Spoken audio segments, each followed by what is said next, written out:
All right, welcome back to Coach Blake's Breakdowns. I'm here with my man Drew at Iron City Film on the X app, where you can find all of his great draft analysis. But we're here to talk shadow teams, as we're always here to talk shadow teams in some way or another. But Drew, this was your first year doing a shadow team, your first draft, you really getting set up, really getting into the process.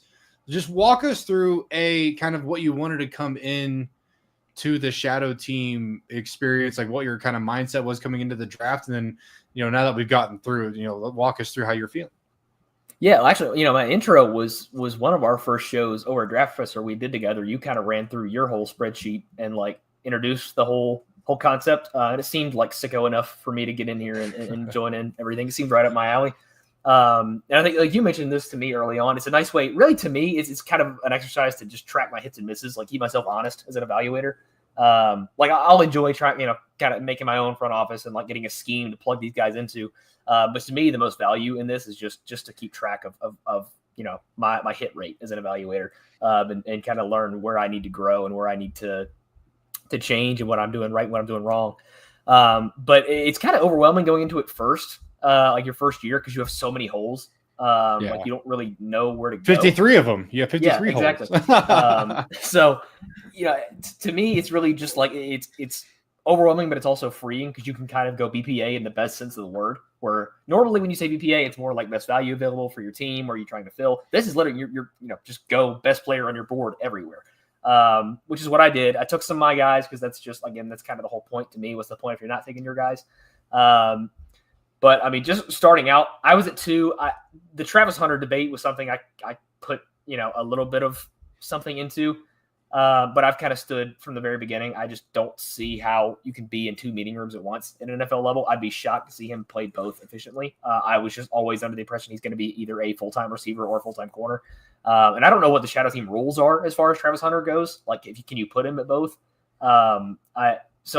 I always thought Abdul Carter was the better player anyway. He was first on my board. I was blown away by him. So I just might as well start my edge room off that way.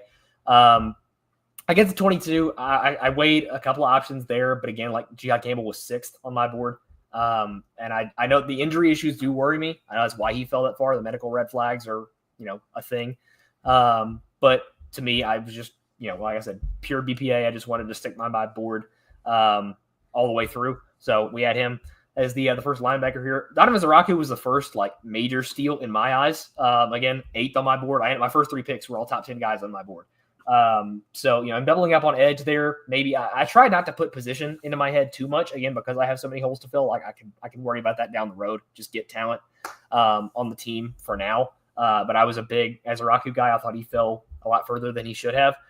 So I double up on edge right there in the first 3 picks and get him in there. Kyle Williams is the first guy. I'm sure, as you know, you were there the whole time. But I was, the leader of the Kyle Williams hype train. He was like my wide receiver 428th on my board. So I was planning on he was the guy I was planning on reaching on going into the draft because I was going to get him no matter what. So I added him in to be the first receiver. I didn't put a lot of resources into receiver in this draft. He was just the only guy because I didn't love the class overall. He was just the one guy that I had to have on the team. So I added him there.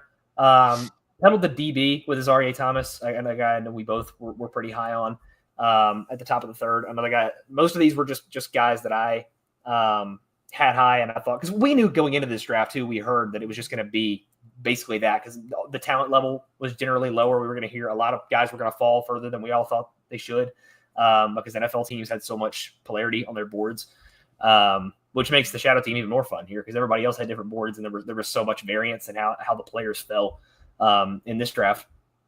But yeah, Azareye'h Thomas was the guy I was big on. He was like 25th on my board, so I figured I'd start adding to the secondary with him. Same thing with Xavier Watts. I wasn't a huge Xavier Watts guy. There was people that had him like safety 1 or anything. I was pretty in line with consensus on him. But I figured he was a nice addition to the safety thing. And I was banking on Malik Verdon too, falling to UDFA's, which is where I ended up getting him. And I knew he was going to be more of a box safety type, so I wanted to land more of that rangy, prototypical free safety guy. Just so it turns out they ended up on the same team, so that's kind of cool. Works out. Yeah, I just ended up with half the Falcons secondary in my first draft. Funny how that works. And then day 3 was just offensive line for me because all of the offensive linemen that I fell in love with during the process all went to day 3. So either me or the NFL is doing something really wrong. We'll find out which one soon enough, I guess. Started off with Marcus Bowe. I don't really know where I'm going to play him. I don't know where New York's going to play him. I kind of saw him as a tackle first. I maybe center further down the road. Depending again, there's some flexibility shadow team wise, like where you can put them in different positions. Correct?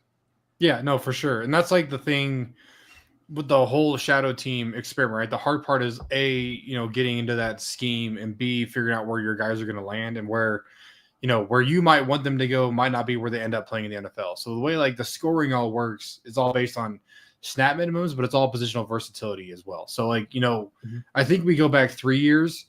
And if that player has qualified in X amount of games at a certain position, then he's still eligible to be scored as that position. So these guys coming out of college early on, they have 3 years where they can still be considered a flex player before you have to kind of just say, okay, well, this is what he's playing in the league. And again, I mean, if you get a guy that's a 6 offensive lineman that's playing in multiple spots, and you can keep that versatility going. But, if he settles into a team and into a role, you kind of, as time goes, you'll kind of get locked into him being in that spot, but it should give you time to adjust. So I wouldn't, have too much pressure on you right now in that aspect. Yeah, for sure. And, it'd be interesting to see where he goes in New York because he's probably not going to be a tackle unless they just want him as a depth swing guy. He's probably going to be somewhere on the interior. I've never seen him as a guard. I think that's going to be tough to make work. I think he's probably either that tackle or center.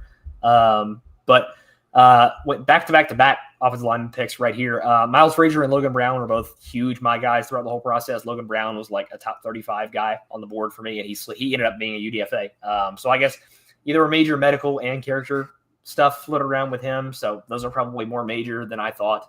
I just like the tape so much that he's another guy I thought, I want to leave the draft with him no matter what. So I'm okay reaching a little bit. And hard, with medical stuff, right? Like that's where we don't have access to. I don't have anything. So that side of the experience, right? So there's guys that might slide that we're still high on, but might have medical red flags that popped up and never got leaked. And that's why they end up sliding. And hopefully the film just holds up. That's kind of the fun part being, on the media perspective of it all is just, like you said, you do a shadow team to follow your guys and just, check your process. But there's also kind of the weird variables in it that it's like, oh, I didn't necessarily miss on that guy. Didn't realize he had, chronic injury issues coming out. Is that the torn bicep had floated around? I know he was type 1 diabetic, but like that both of those, like that, the bicep didn't affect him at Kansas. And there's a bunch of guys in the league at this point with type 1 diabetes that have handled it and it hasn't really affected them at all. So that, didn't really bother me too much. I was really, really close to taking Eli Manor here. Who's another guy that I found out after the draft that fell because of some medical stuff. But again, he's probably going to be a day 1 starter at X for Tennessee at this point. So looking back, I probably would have switched that. I think my day 3 could have been better. Looking back on this, there are probably a lot of changes I would have made to my day 3 picks. But again, I was just kind of a purist by my board at this point. So that was what I was following. I just wanted to take, my guys in those two. I stick by the Damian Martinez pick. He was a top 75 guy on my board. I loved his tape as a pure runner. I do, kind of worry about that Seattle running back room because you've obviously got K9 and then Charbonnet. It's kind of crowded. I don't know how soon he'll be able to carve out a role. But again, I just going by the tape, one of my favorite guys in the draft, my RB5. So I was comfortable taking the shot on him. I'm sure Xavier Restrepo probably ended up on every single shadow team. I hope so. Because, I mean, we briefly talked about this right before we went, shout out the recording. But, all the digging I've been able to do, and I'm far from the most connected guy, but there's no medicals, there's no character stuff. It's purely the 40 time that made him fall. And even if you were the lowest guy in the world on Restrepo, that tape was mid day 3 at worst. He was the top 100 guy for me. So I just pulled the trigger right here. I didn't, wait for him to fall any further. I'm okay with that. I still think Restrepo's good. I think he's going to be a starting slot guy for the Titans within 1 to 2 years. So I fully expect him to make the roster. So I'm fully happy with that one. I wouldn't take that back at all. These last 2 picks, again, were ones that I thought they were probably going to fall to the UDFAs, and there's probably some better value I could have gotten here. But it was just there's so much variance at this point. I might as well go ahead and pull the trigger on them. And just 2 guys that I really enjoyed watching their tape throughout the process. Max Brosmer was always my guy at QB. I peddled that agenda for a little while. Ended up in Minnesota. I'm hoping he can fight for that third practice squad spot. They did just trade for Sam Howell, which I don't, love, but I was, big fan of Brosmer, one of the best anticipatory throwers that I watched.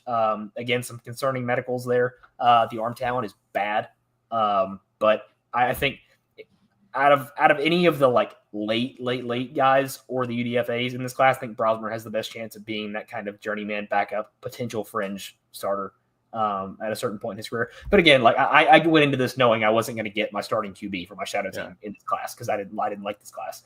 And that's another kind of beauty of going into this where you're going to have 3 drafts before you have a full roster filled out. So you can just kind of punt on certain positions. And I'm really high on some guys in this next year's class quarterback. So I'm kind of expecting to get my QB there, which I know you kind of are too, even though you went with Dart, not to go ahead and spoil your strategy at all. And then Eugene Asante was another guy where I kind of had a crush on him as a late day 3 guy. Throw him in as kind of a placeholder in that linebacker 2 spot because there was nobody really in the UDFA ranks that kind of jumped out to me. And then, that about does it for my draft as a whole. And then my UDFAs, I was really, really happy with how I came away with my UDFA haul. There were a lot of really talented players, guys that were high on my board.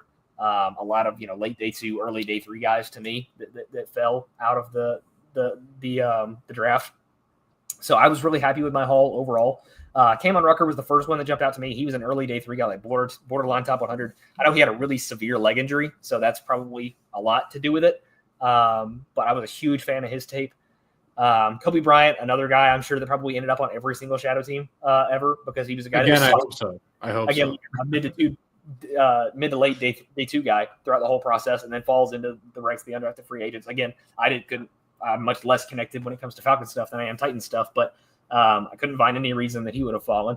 There was the stuff that came out like with him, like right at the beginning of like rookie minicamp and OTAs. Like he's been balling since he got to Atlanta, and so it's like this guy was a high level, like a high priority free agent for a lot of teams. I mean, everyone was talking about how he was one of the top free agents coming out of the draft.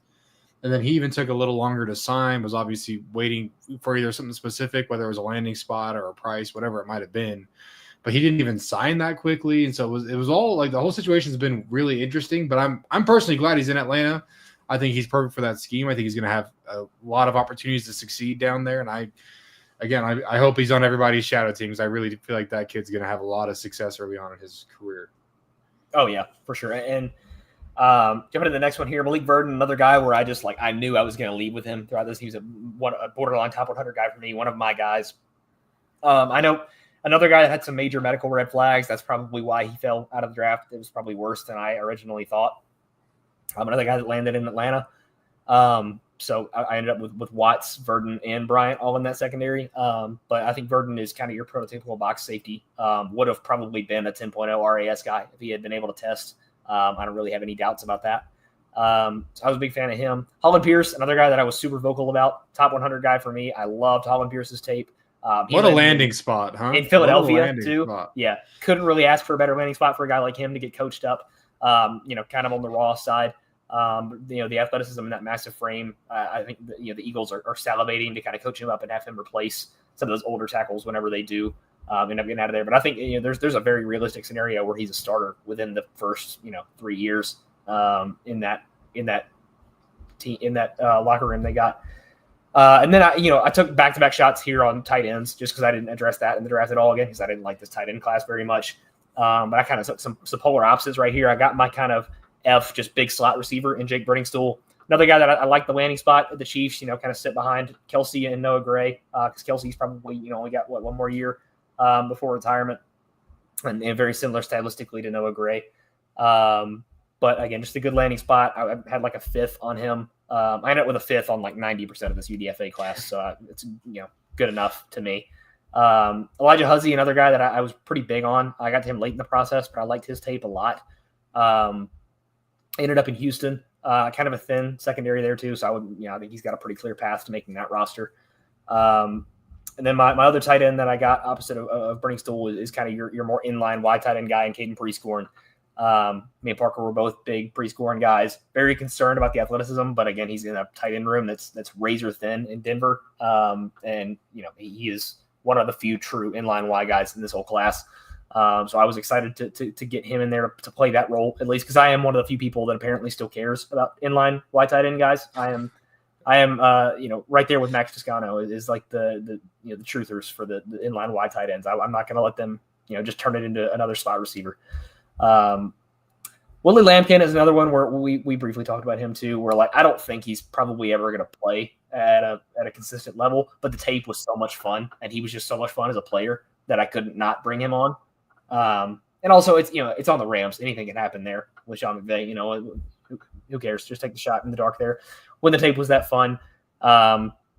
Andrew Armstrong was the last of this group. I have some extra UDFAs that aren't listed here because you get 15 your first year, right? Something like that. The numbers are all over the place. Like, I know I did 8 my first 2 seasons. Then I learned that apparently I'd been shorting myself like half a UDFA class. So I went all out this year to try and catch up. But I think it is 15 for the first 2. And then it goes, and then, and then 10 for 2, and then it's down to 8. Yeah. So I had 7 that didn't get listed right here, but I'll go through them right here. Andrew Armstrong was my last in that list down there. Another guy I didn't love as much as some other people, but I just thought he's kind of your prototypical big body X receiver. Something I was missing after getting Kyle Williams and Restrepo. I thought he landed in a pretty good spot in Miami, and just felt like the best shot at that position in that role out of the UDFA class. Jaquindon Jackson was another guy I had kind of an early day 3 grade on. I was a big Jaquindon Jackson guy. I don't love the running back room in Jacksonville. I think it's really, really crowded because they went and got LaQuinn Allen, who's another guy I kind of regret not going somewhere in here. I know he went really late day 3. I wish I could squeeze him in because he was a top 75 guy for me. But I do worry that there's not enough room for Jaquindon Jackson in Jacksonville, that he may not make that roster, but I was a big fan of his tape as a runner. I did kind of end up with 2 kind of redundant stylistic-wise backs, just 2 kind of big body power runners. I don't really have your kind of, scat back receiving guy. But again, there's going to be guys like that in every class, and this is not a 1-year process. I'm going to build this over the course of 3 years. So something I can add there. Another offensive lineman I went and got is Jake Majors. He was my one kind of depth guy, where Majors he's going to play. He can play any spot on that interior. He's probably going to be more of a flex guy for Carolina. And I was really shocked that he didn't go in the draft because he was kind of the only one talked about beyond Jared Wilson as the only true center in the draft. So I figured he would have been a guy that got overdrafted purely because he was the only one with center experience and nobody touched him. Another weird draft situation there. But I took advantage of that, went and grabbed it, got a guy with center experience. If Bo doesn't end up working out at center, he's probably a guy I can plug and play there. Moving to the defensive side of the ball, I went heavy on D-line this year because I really liked the D-line class. And I thought, I got good value on a lot of these guys. I wasn't a big Jared Ivey guy, but I couldn't really turn that down as a UDFA. I think he fits that 3 to 5 tech, spot really, really well, filling that Draymond Jones hole in Seattle. Joshua Farmer is another guy that did I skip over him? I did completely skip over him in my draft somehow. I don't know how saving him. I was saving until I got here. Farmer, prototypical 1 tech, big body, ton, just athleticism all over the place. He's definitely kind of your stash and develop guy. Probably not somebody that's going to contribute a whole lot as a rookie because he's just very, very raw and underfined. But down the road, you're looking at a guy that could develop into something pretty special. Especially in a variable, a Vrabel-led Patriots. Oh yeah, and a Vrabel defense too. Way. Yeah. Mm-hmm. And potentially, I think Barmore is back now, right? Yeah. So I think opposite of him, could look at a really fun interior there. Obviously, added Abdul Carter here. Cam Horsley is another guy that I was pretty big on. Is kind of a 1-tech run-stopping guy. I really liked his tape as a run defender out of Boston College. I was really shocked he went undrafted. I do think Tennessee's got a really crowded interior defensive line room because they just brought back James Lynch. They just brought back Keandre Coburn, both on brand new contracts. Obviously, you got Jeff and T'Vondre Sweat there. But beyond that, it's kind of thin. There's 1 to 2 spots that are kind of wide open, and I think he's probably got the best chance of making the roster out of anybody of those fringe guys, and definitely a guy that could work pretty early into a rotation as a run defender. And then Jai Joyner is another guy that I had a mid to late day 3 grade on. I worry about the athleticism, but there were some nice things as a run defender and a couple of a nice dip and rip that he had that I was impressed with. The Raiders, not a lot of edge depth there either. when you get to this point, you're just shooting for guys with good landing spots and guys that have a shot at making rosters. For sure. That can develop over these years. I already talked about Kamon Rucker there too. And then I think the last UDFA I haven't talked about is Dean Clark out of Fresno. Another guy where I just wanted kind of some more depth at that rangy free safety, more coverage, prototypical role there, because I think I kind of tend to gravitate towards the Malik Verdens, the big body, like prototypical box safeties. They're the ones I enjoy watching more, so I wanted to kind of go ahead and cover my bases with the free safety role, so I can go and chase after the guys that I like watching, the Jonas Sankers, the Malik Verdens, the RAS big box safeties. But I like Dean Clark's tape. I thought that he's a guy that has a pretty strong chance of making the roster there in New York, because their safety room is pretty thin after losing the guys that they did. But yeah, overall, probably some things I would have changed on day 3, but I thought I made up for it with the UDFA class. And for a first year, I think I got some really strong building blocks overall. No, I think you did a great job, especially kicking off this team. And I mean, like you talked about, like I really, especially like the late day 3, like my round 6, 7 guys, if I can get a couple of these UDFAs to hit, I always will justify it in my head and just be like, oh, well, I just took that guy there instead. Then, like, I think it's just kind of how it's going to go, especially, again, those 6th, 7th rounders and then your UDFAs. That's kind of all the same level of player. Like, you're really just kind of picking the guys you like a little bit more that you want to secure on your team, opposed to waiting and hoping to make it to like the UDFA period. And that's what I just learned through my first couple of seasons, where it's like, no, you're going to have a couple UDFAs that hit.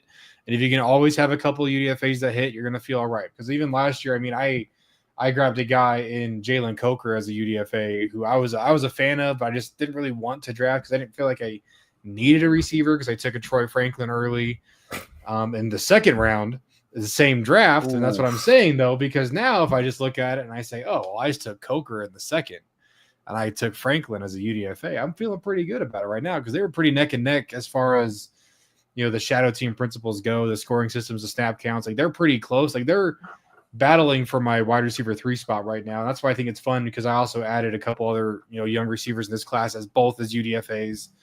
So like the battle in my receiver room for the 3, 4, 5 spots is going to be super entertaining. I think that's what you get when you really just go in and get guys you like, and then you get some of those late round hits, those UDFA hits that can kind of step in and make up for, some misses. Like, I think if you look at Franklin, especially, I took him in the second, that's looking like a bust out of year 1, but then Coker had a really good year 1 for UDFA. So it kind of bounces out over time. But I do have to say, I'm glad you went with I'm just going to stay to my board. I'm going to go get my guys. I'm just going to go get, go BPA for this whole draft and just go get the guys that I want on my team. Because my first year, I just went and I drafted 22 guys, tried to cover the board. I also punted on quarterback. Realistically, I punted on quarterback 2 years in a row, even though I got 2 last season, last cycle. But, I finally invested in quarterback this year. I started at a bad time. You started at a great time. You started with this class, which I feel like had some good ceiling guys or some solid late round guys that you could probably, see. You can see a path for them developing. And then you got a class next year where you're going to be able to probably pick and choose out of your top 10 quarterbacks over the first couple rounds. Like, you'll be able to find your guy. And like, I feel like, so you get the 2 picks per round, right, for your first 3 drafts. And for all 3 of my drafts, this being my 3rd, I never really had like great quarterback options. And then on top of that, the best pick I got was the 5th overall pick in my first draft. So like, I never was really in a spot to go get a high level quarterback. That's why I keep joking around, like, and you hinted to earlier, like next year I'm definitely coming in and eyeing some of these quarterbacks. And even though I got another 2 this year that I really like one of my options, like, I'm just going to keep trying to fill out that room. But as you know, and as everybody that knows me should know, quarterback is a very low priority in my team building mentality.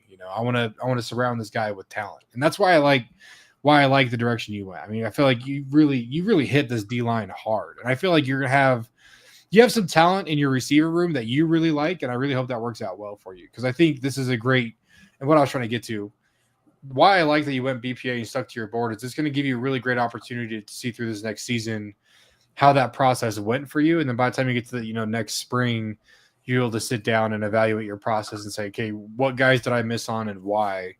and you'll be able to adjust your process. Whereas for me, I feel like it took me kind of a cycle and a half to really settle in and be comfortable doing that.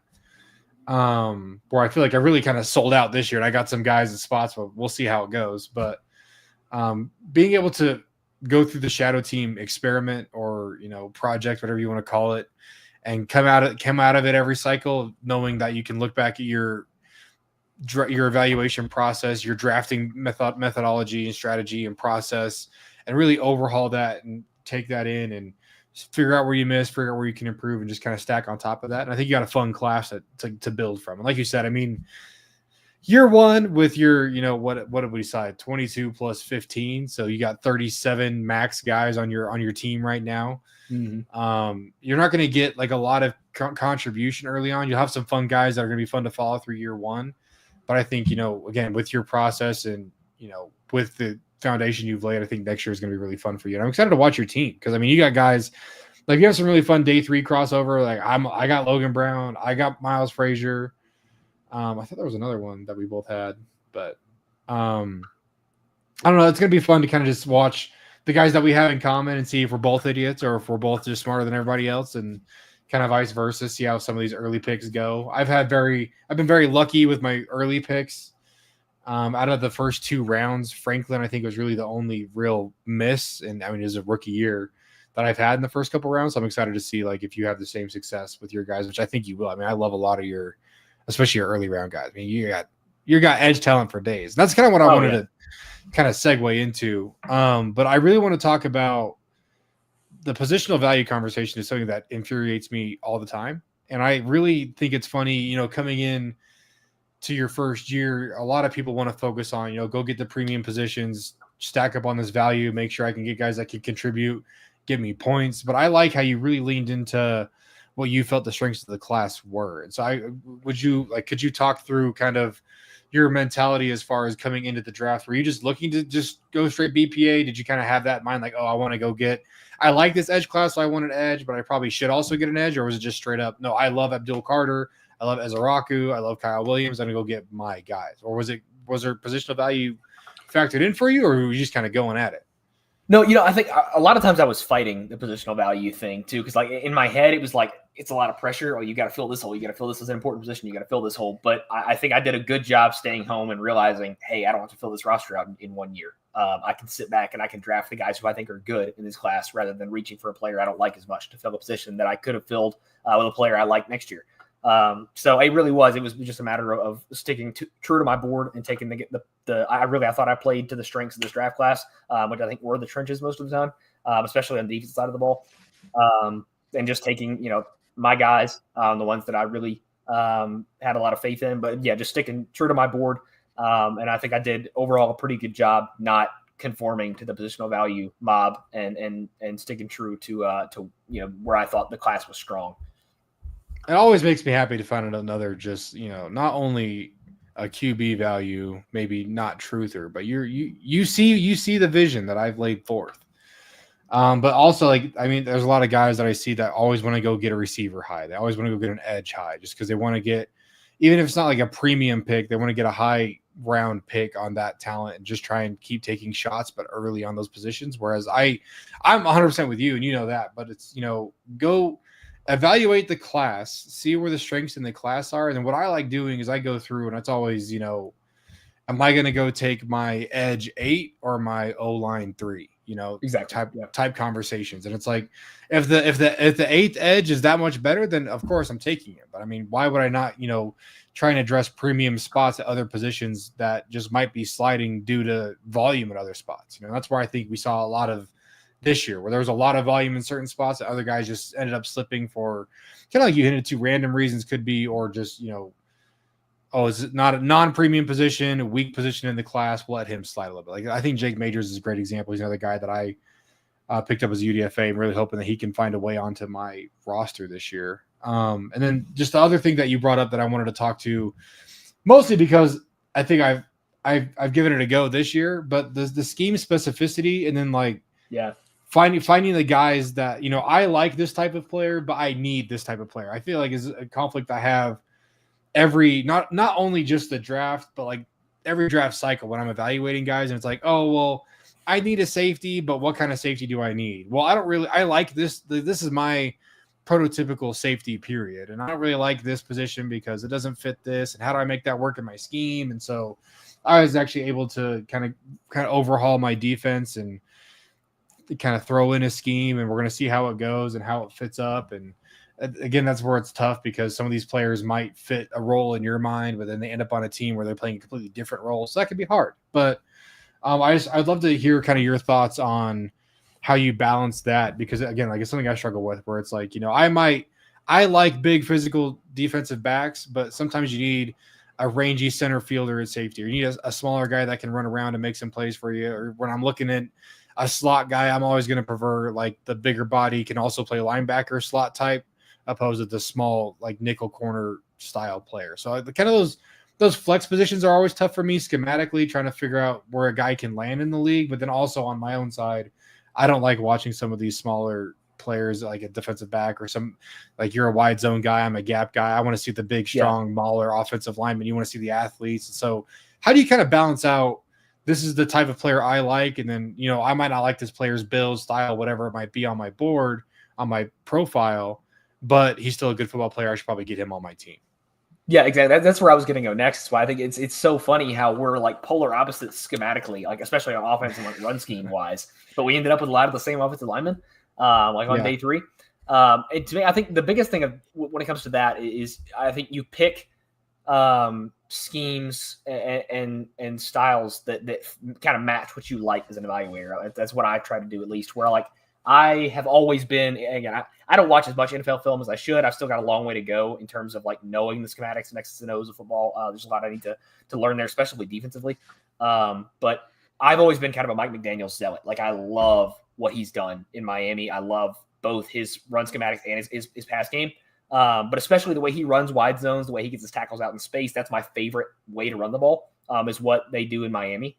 And I think that matches exactly what I like to watch in offensive linemen, where like I love the tackles that are athletic and get out in space and work well there, and that are a lot that have the range and the foot speed, and that's the my guys of tackles match the scheme that I like to watch. So like the Logan Brown, the reason I was so high on him is because he works so well in space and he's such a good athlete, and he matches perfectly with a Mike McDaniel's run scheme. He is a Mike McDaniel's tackle. So I think that's the biggest thing, is just kind of matching. And maybe this won't work. Maybe it's me just trying to conform too much to what I like, and that's not actually what's going to work. But it feels good in my brain, like it matches well, because like I said, the players that work well, at least in my offensive scheme, are also the players that I think I end up being higher on. So like Marcus Bowe is another great example. He would be an awesome Mike McDaniel's tackle.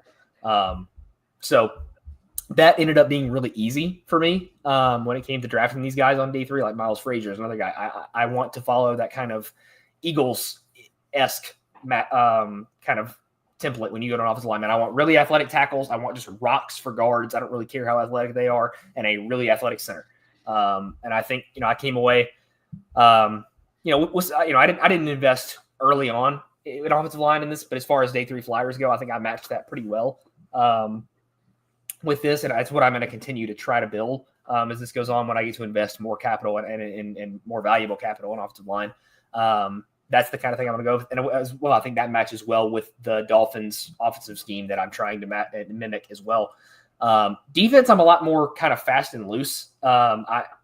I feel like this is what every defensive coordinator just says. So we want to sit in too high and dominate the line of scrimmage, right? That's what everybody wants to do. Yeah. But really, I want to invest heavily in the defensive line, kind of push DB out of my mind a little bit. If there's DBs I really like an Azareye'h Thomas that falls into my lap a lot later than I think you should be there, I'll go ahead and take that. But I think, to me, I want to invest really heavily in the defensive trenches and go there first, and just be able to sit in too high while also not getting gashed. But also that's what everybody wants to do, right? That's why it doesn't work all that often. So I think I still need to form more of a concrete defensive scheme that I feel like I want to mirror. And that's going to kind of dictate more of where I go in the future, defensively, especially in the secondary, because I've got more holes to fill there than I do in the trenches. But offense is a lot more clear vision wise to me right now. I know exactly where I want to be and what my identity is going to be for the shadow team on offense. But I'm kind of still up in the air on defense. And that's something that I think I'll probably more let my personnel dictate as I go and build this thing more in the future. I'll try to kind of mold my defensive scheme to where my defense ends up by year 2 or year 3. Versus on offense, I have a much more clear idea. So I kind of want to mold my personnel to my scheme, which is kind of weird, like that down the middle, but that's just kind of where I'm at right now.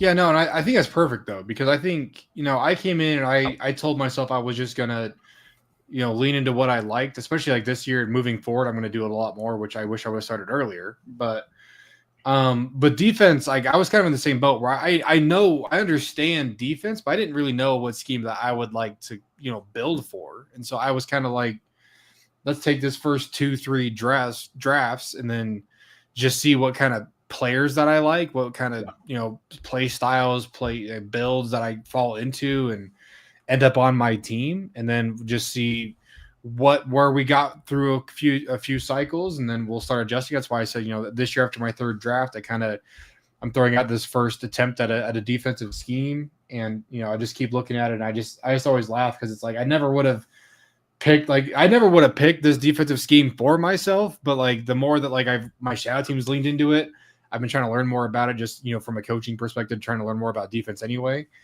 But then it's just funny because I'm a big trench guy, and my trench situation on both sides of the ball is tough, real tough, and it's like a combination of just like misses and then lack of investment. Like looking at my offensive line room right now, my highest investment was this year, and it was a 3rd rounder, and then it's just a bunch of day 3 guys and UDFAs, and so it's like, and then my defensive line room is funny because it's kind of the similar situation where I have some day 2 picks thrown out there that we're kind of waiting to see where they land, but it's a lot of day 3 guys, some UDFA sneaking in there, and so that's why I leaned into it. I saw that I felt good about my back end. I invested in Quinyon Mitchell and Cooper DeJean last year, which is really fun for me. I'm hoping Cam Smith can figure it out. I don't know why he's not playing in Miami. He never has so far. But I'm hoping one of these years he's just going to fall into a spot and make it happen. And he's coming up on a contract year, so fingers crossed. But I also got a Kobe Bryant. I got Dwight McGlothern in that DB room. It's just a fun kind of corner room. And then my safety room has been up and down, but again, it's just lack of investment. So I've really been focusing on looking at the spots, and that's kind of where I'm going into year 4 with this mentality. But it's what positions have I invested in, which positions have I not invested in? And that's kind of how I want to do my priorities next year, kind of have that as a factor in there, just because, I have positions that are really solid. Like my running back room is really solid with Bijan, 1st round pick. My receiver room is really solid. I have JSN, Malik Neighbors, and I talked about, Coker and Franklin Ballin out, but JSN and Neighbors, both 1st round picks. My DBs were great, but I have Quinyon Mitchell, who was a 1st rounder, at Cooper DeJean, who was a 2nd rounder, probably could have been a 1st rounder. I have, just all my early, like I said, my early investments are going well, but it's like kind of a duh thing to say.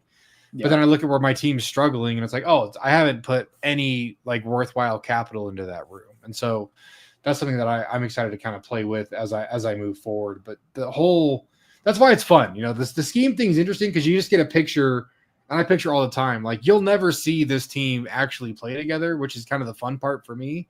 It's the fun and the most miserable part of the whole experiment, because you have guys that you love and you see good at spots that you hate, or you see them just get misused or underutilized. Like I said, I picked JSN 2nd pick of my very 1st round drafting, and he goes to the Seahawks where he's immediately wide receiver 3. And it's like, I have my 1st round pick now sitting behind 2 guys. He's worked his way to a role, and you've seen that go. And I don't know. That's like the fun part of watching it go, and that's why you really have to commit to it, right? And that's why I love that I'm just a nerd for this stuff. I'm just a degen, and I pull up my shadow team all the time, whether I'm at work or I'm just bored somewhere. I'll pull it up and just scroll through it and just think about how it would look, what I would do with the group, what we're probably going to be looking at next year.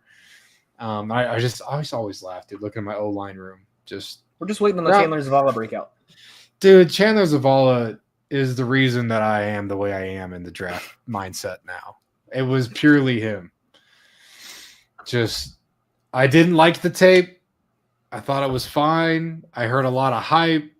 I think it was my 2nd draft. I think it was last year. Yeah, my 2nd draft. And I was like, oh no, it was my 1st draft, my 1st year, 2 years ago. And I was just like, everyone's high on him. I'm still new to this. I don't know what I'm talking about. I'll go get him. I'll go get him early, and just threw away that 4th rounder. Just threw it away. But we made up for it though, because we got Bo Limmer coming out, we got Mahogany coming out, we got Frazier coming out. I got a guy at left tackle that I hope can stick, and that's why I think it's funny, talking about how we're polar opposites, right? Because you got Logan Brown because you like him as a tackle, Yep, and you think he's a good mover at tackle for you. I got Logan Brown because I hope the Vikings kick him inside to guard, because I think he's an awesome guard, and that's why I think it's funny because we'll like the same player, but for completely different reasons. Totally different reasons, yeah.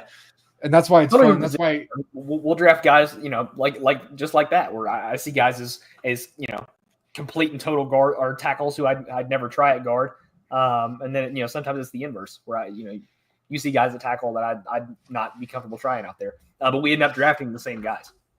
Well, and it's because I had Marcus Bowe on my board, the BPA on my board was screaming at me for a long time. It was like, just take him. I mean, why not take him? He's leagues better per your own rankings than other guys that are available right now. I just didn't think he was a good. I talk about like it's an actual team, but I didn't think he's a good fit for what we're trying to do here. But no, it's just I just didn't. I worry. And I talk, not a culture fit. That's bad. Like I talked to you about. What's his name, right? Lampkin. Bo and Lampkin were kind of like the same for me, where it's just like I worried about them binding a role in the NFL, and I think I had such a big focus this year on go get guys that are going to contribute, because I just kind of through my first 2 seasons I had a few players that kind of bubbled up into like either a stalemate position, or I don't think you're going to end up making. I think you're going to fall out of the league here in a couple of years.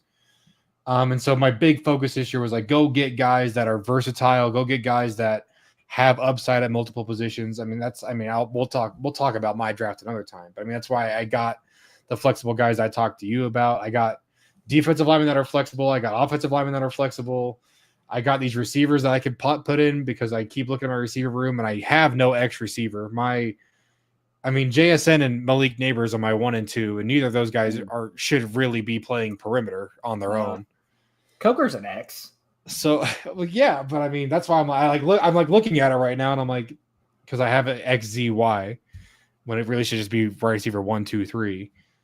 But I'm like, Coker should be the X, and I should have like JSN playing in the slot with Neighbors on the opposite side. But yeah, it's just funny, man. I'd give Coker the X way before I give Franklin the X. Oh yeah, 100%. Franklin's like the slot guy battling for wide receiver 3, where Coker's like, no, you need me here. That's why he's my wide receiver 3 right now. And then it's like, I think, and we're not talking about me. I just like, again, I get looking at this thing and I could talk about my team probably all day.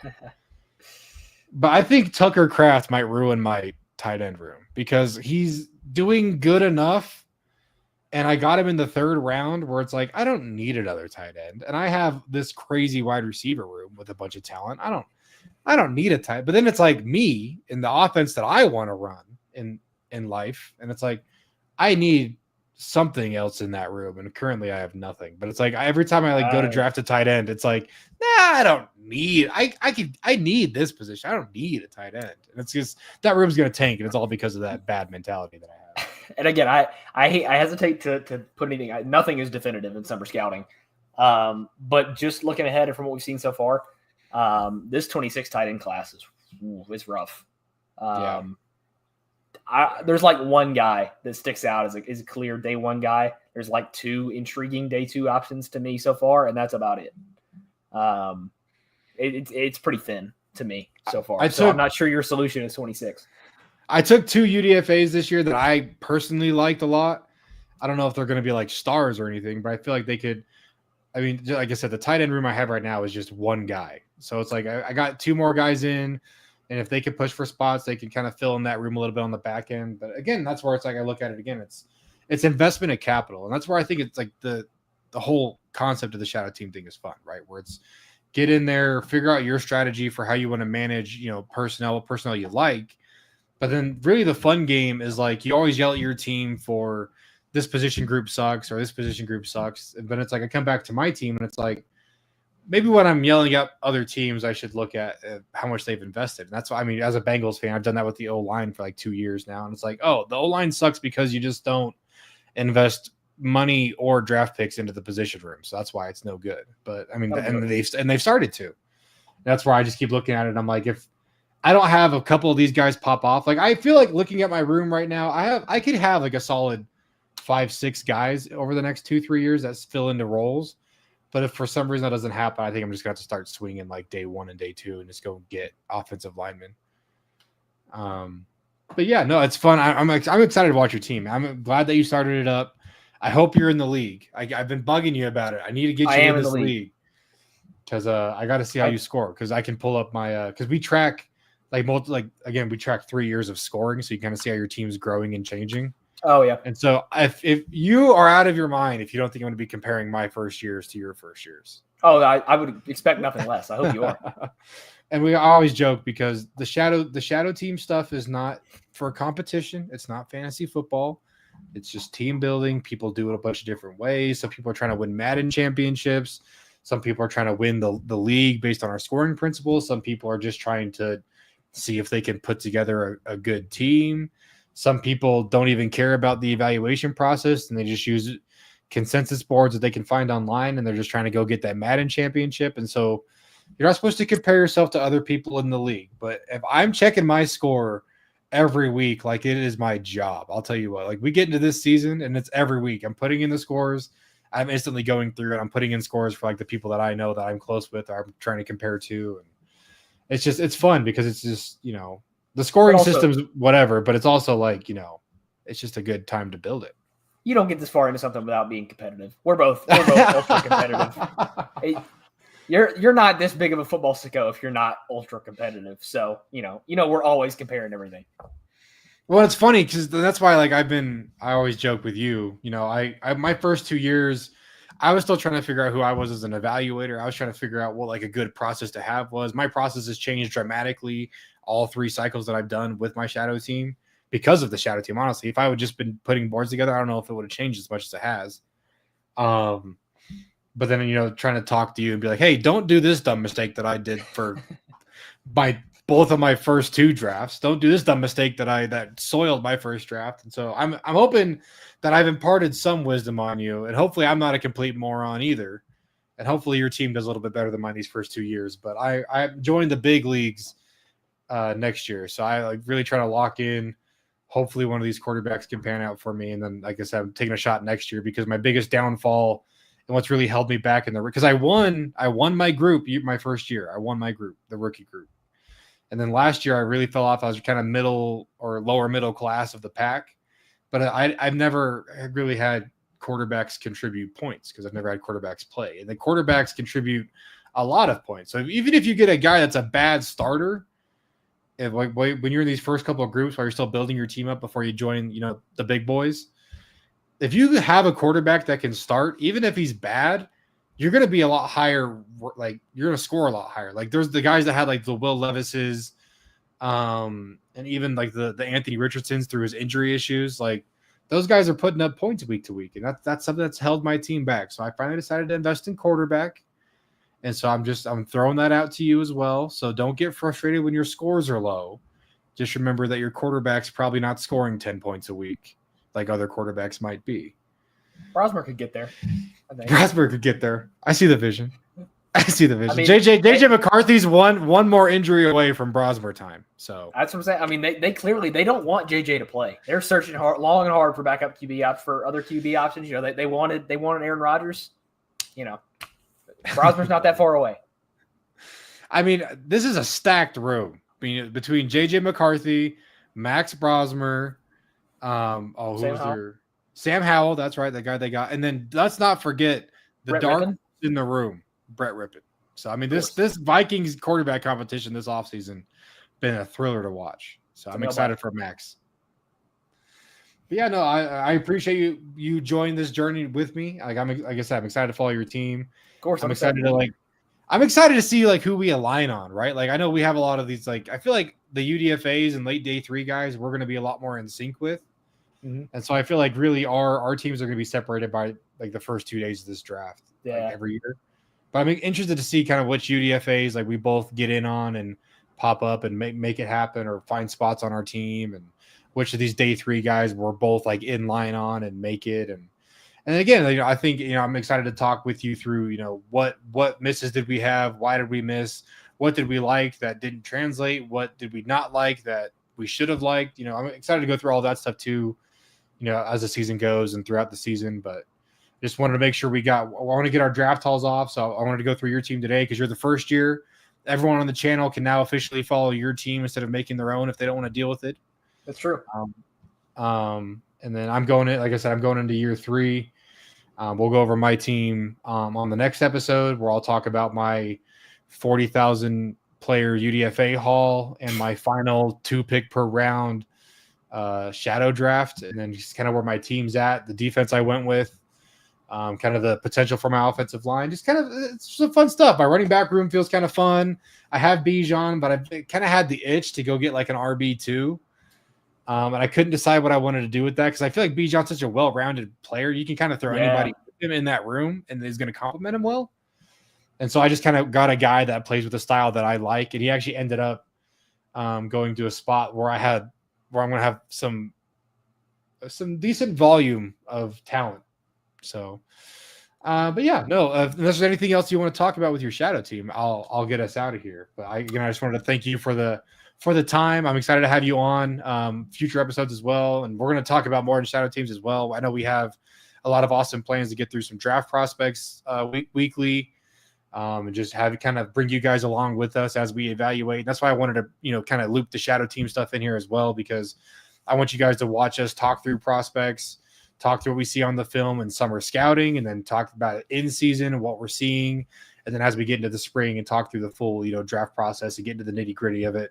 But I also want to make sure we're bringing in that, team building and evaluation perspective, because it's one thing to build a board. But the reason I love the shadow teams is because you really get to put that to the test and go see which players you value more and also look back on it and say, was that a good call, bad call? And so I kind of want to make this like the pseudo front office, show. So I'm glad to have you along with me as a competitor and a coworker, a co-host, whatever title we want to throw around here.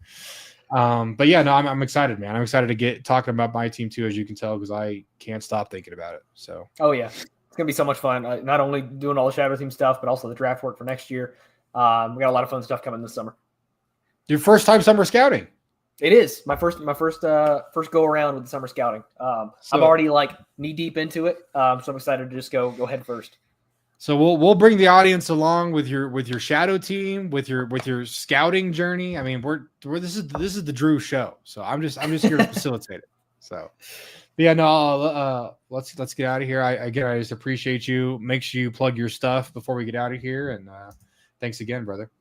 Yeah, man, I'm so glad to be here. Obviously, not only to just kind of grow as an evaluator and hold myself accountable, but also just to be in this whole world, this whole community that the Shadow Team has grown to be. It's a really, really cool opportunity. And obviously, to be here this summer, with you breaking down prospects and everything we'll be doing, it's going to be a lot of fun. But yeah, you can find everything that I do at Iron City Film, pretty much everything on Twitter there. I just recently started covering the Titans, doing some writing over at TitansSize.com, their fan side of the Titan coverage team. Usually just film breakdown pieces right now, breaking down some UDFAs, just real degenerate stuff, UDFA film breakdown pieces, for the real sickos out there.